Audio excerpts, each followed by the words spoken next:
پاکستاني چارواکي د افغانستان پر ضد تبلیغاتي جګړه پر مخ بیایي. سلامونه، وخت بخیر. که غواړئ د دې راپور په اړه کره او تازه معلومات ترلاسه کړئ، نو دغه ویډیو راسره تر پای وګورئ. د اصلاح ورځپاڼه لیکي پاکستان د افغانستان په جګړه کې مستقیم ښکیل دی او د دغه هیواد چارواکي د افغانستان پر ضد تبلیغاتي جګړه هم پر مخ وړي. د پاکستان دغه راز کړنو ډېر پراخ ثبوتونه شته چې پاکستان په ښکاره د طالبانو د جګړې تجهیز، د ملیشو د روزنې او دغه شان د جګړې د قوماندې ټولواک او اختیار په لاس کې اخیستی.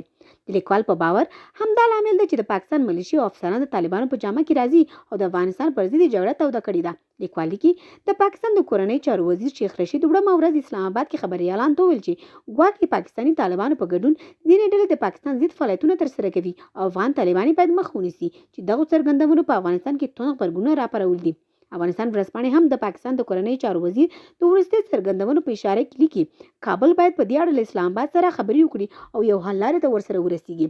د سرمقالې لیکوال وړاندې لیکي پاکستاني چارواکي اقرار کوي وایي چې طالبانو ته بیا په پاکستان کې درملنه کیږي. نو له دې بل ښکاره ثبوت څه دی؟ هیواد ورځپاڼه لیکي طالبان نشي کولی د زور لارې واک ته ورسیږي. د سرمقالې د لیکونکي په اند د جمهور رئیس وروستی سفر او امریکا ته او له هغه ځای د افغانستان امنیتي او دفاعي ځواکونو لپاره د زیاتو مرستو جلبول د دې ښکارندویي کوي چې افغان امنیتي او دفاعي ځواکونه د جګړې په ډګر کې نور هم پیاوړي کیږي.